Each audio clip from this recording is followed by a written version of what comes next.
I will put two questions on the exam, and one question will come from section 5.6, the idea of using the normal distribution to approximate binomial. So there will be a question in chapter 5. I guess we spent plenty of time on doing it, so I can try an exercise and something pretty standard, say 25. Blood group. It says 45% of us have O group. So they did the study in the hospital, and it says there are 400 volunteers donate blood and estimate the probability that at least 177. So there are two things we need here for exercise 25 to write down that sample size they have is equal to 400. And also that they want to find the probability at least, right, 177. So I want to get probabilities. So P at least means not less. So X is then greater than or equal to at least 177. And that's our start. So we have question. And here, so the chances that they're gonna get enough people. And there is another piece of data that says 45% or P percent probability, right, is 45 or 0.45.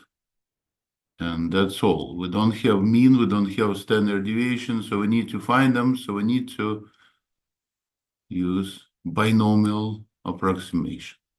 So we need to know the Q, right? And 1 minus P will be 1 minus 45%, that's 55%. It's P and Q.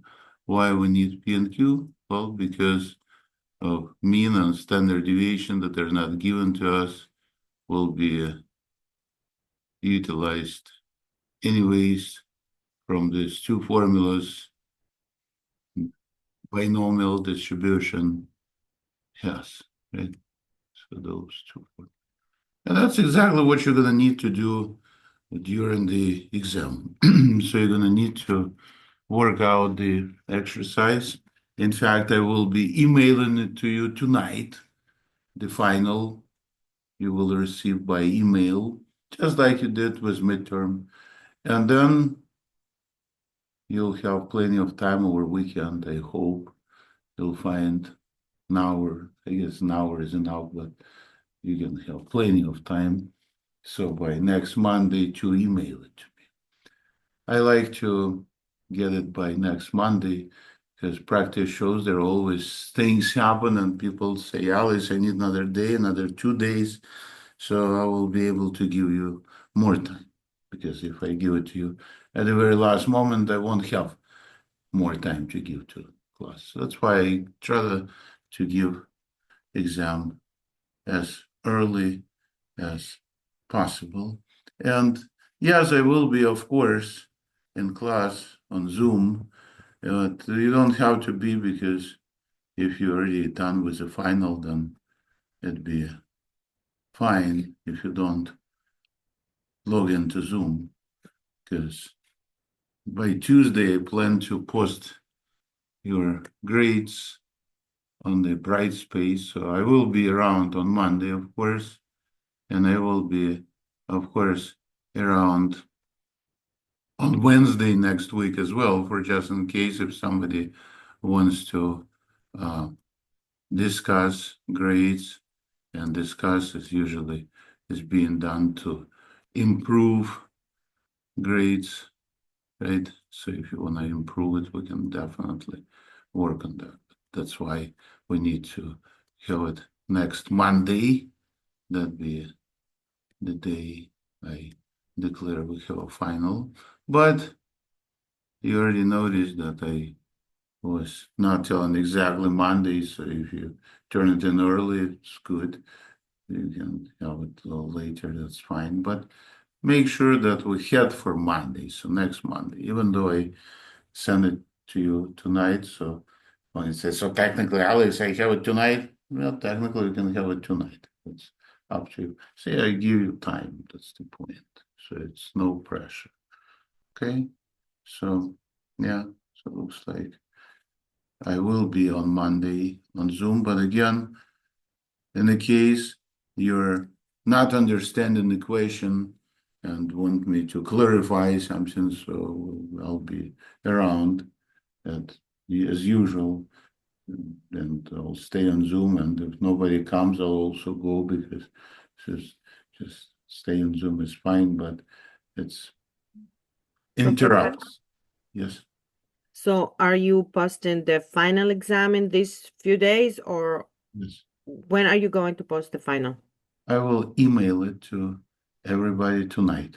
Okay, and we are free to take the exam as soon as we see it. Yes. Yes. So for Monday, if we took the exam and we don't have any questions, do we have to attend the class or what? No, you don't need to be in class on Monday because it's going to be all over. But I will be there because I love to be in. Okay. But And how many questions is the exam this time? there'll be two questions, and right now I'm doing one question similar to it, and then I will do another question, which is going to be similar to question number two. Okay, thank you, Professor. Sure. So we'll discuss the final today, and Monday I will be again on Zoom if you have any questions. And then I will post grades on Tuesday, the day after the final. So because even if you send me your work tonight, I'm not gonna post it yet, but I'll wait for everybody to post grades for the final exam on Monday. So Monday by what time? By midnight. So Tuesday I will be posting those grades. So if someone has some unclarity, whatever happened, forgot to send it to me, did not go through the email, whatever, Wednesday next week, a week from today, I will also be on Zoom, well, to see if you have any questions or any concerns. I'll be around. So the point is, I'm not planning to disappear forever. No. And the best way to talk to me is, of course, to email, right? So I will be also reading my emails. You don't have to wait till Monday. You can email to me tomorrow or whenever you have questions. So, anyways, I'm glad that you're here. So let us do the problem now. What we need is to, since they're not giving us mean and the standard deviation, remember we needed to produce those using the so-called approximation, right? So the way it goes was 177. Notice there is either 177 or two surrounding values, such as 178, or the previous one that surrounds is 176. So we have to do this so-called continuity correction, which means we must decide about those 0.5 increments. So since there is a greater than or equal sign, then I have to include my 177 there, as well as go to the right direction because it goes towards greater side. So the border then will be right here, where the whole highlighted region starts. And this border then will deal with number 176.5. This is so-called continuity correction. So when I be looking for the corresponding z-score, I will need to use that 176.5. So that was the only little extra that section 0.5, not 6.5, that section brings to us. So now I need to be able to use my favorite normal distribution, actually standard normal distribution, the one that we have those tables for, so we can find what z-score that will correspond to this 176.5 is going to be equal to. And the formula for the z-score is x subtract mean divided by the standard deviation. We're gonna need to put that 3 numbers in here, and first of them is value of x, the one we just approximated as 176.5. And then we need to use these two formulas for mean and for standard deviation. And I will be subtracting, instead of mean, n times p. So I'll have to multiply 400 by 0.45. Okay? That's my numerator value. And then divide this by the square root extracted from npq. So I go with 400 again times 0.45, and then q, the one we just found as a complement of p, and that was 55%. So we'll get our z-score, and then we'll be able to use tables and give them the answers. So calculator is here. Let me grab one and start this numerator. 176.5, and then I subtract 400, and it will be multiplied by 0.45. So this is my numerator, and then again denominator. Also, remember when I gave you the midterm, I wanted to make sure that not the whole class has the same answer. So I used last digits of student ID, remember? So same thing I will do again. So the answers are not going to be identical for the whole class. And that's the part that you want to watch out for, right? So whatever your last digits of student ID are will be used to do problems. And in the case you don't understand what last digits are or where to put them in, you can email to me, or next Monday I'll be on Zoom, so we'll help you figure out what this is. So anyways, the z-score that I must round to nearest hundreds is here, so I need to, as usual, find a column under 0.05 and then the row. So I want to go for the tables, and where are they? They're here. I was emailing it to you, so you could just check your emails or type through all the tables, right? So negative z-scores are here. So I need a column under 0.05 and the row under minus 0.3. Okay, so let us get the row next, negative 0.3, and the column under 0.05. So they meet each other someplace here. This is area from the left, right? We always get area from the left, which is good to remember. So the area I found is right here. The table gives me 0.3632. That will help me to get the answer, because the answer will be on the opposite side. So the answer will be subtracting from 1, that 0.3632. Okay, they will subtract it from 1 and get whatever they wanted. So looks like it's 8, and then looks like 9 minus 3 is 6, right? And then 9 minus 6 is 3, and 9 minus 3 is 6.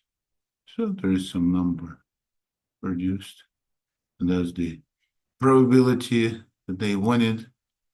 And I would say that's good enough. So you don't need to continue worrying about it. Just give me your answer for the exercise, and that's just great. So that'd be one exercise. The first exercise, again, it comes from section 6 of chapter 5, 5.6. So we did a few problems of that type. So it looks like it's a good idea to, when you do homework, maybe do another exercise from that section. And then we're going to have the second exercise. So second problem that will be from chapter 3 that deals with probabilities. So we spend so much time calculating various probabilities. So chapter 3, I think, is a good example. So if I go like that, it will take me a while to browse until I hit chapter 3. I believe it's somewhere in section 4 or 5.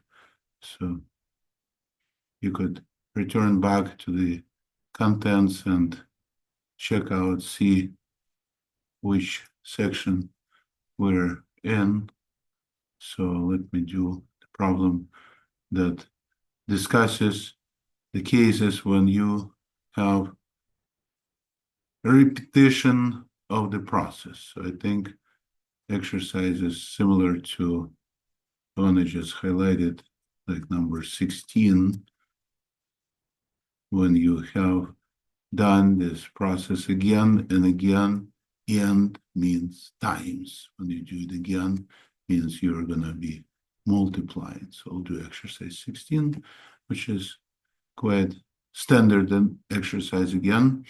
So it says they looking at the 5,000 CDs and 3% are defective. Okay, so exercise 16. This is section 5, chapter 3. So 3.5 says there are probability of 0.03 to be defective CD. Okay, so if you take 10 of these CDs out of 5,000 to check, so they purchased 5,000 CDs. They cannot check all 5,000. It's just bad idea to open the covers, right? And CD is going to look like used and check it. It actually will be already used. So they don't want to do that. So they check 10, only 10 CDs out of this set, and they want to see the chances that entire batch will be rejected. What does that mean? At least one defect. So the question is, what's the probability they have at least one defect? Well, that's what rejection means. They don't want to buy bad CDs, right? So if we have at least one defective, then they throw it away. And that's was not very convenient to calculate, because with at least one means it's one defect or two defects or 8 defects or whatever number of defects other than 0. So they use complement here. So they say, was the chance that there be none of them defective. So all of them are good, no defectives. And to get one at least defective means it'd be the opposite. So I subtract from 100% that probability. So that was the approach that I would recommend you to take. So if you find the probability that none of them defective means you have first, which is good. So how can I write it? Maybe good. And second is good. And third is good. And fourth, ... and tenth is good. So all of those CDs are good. All 10 of them are good.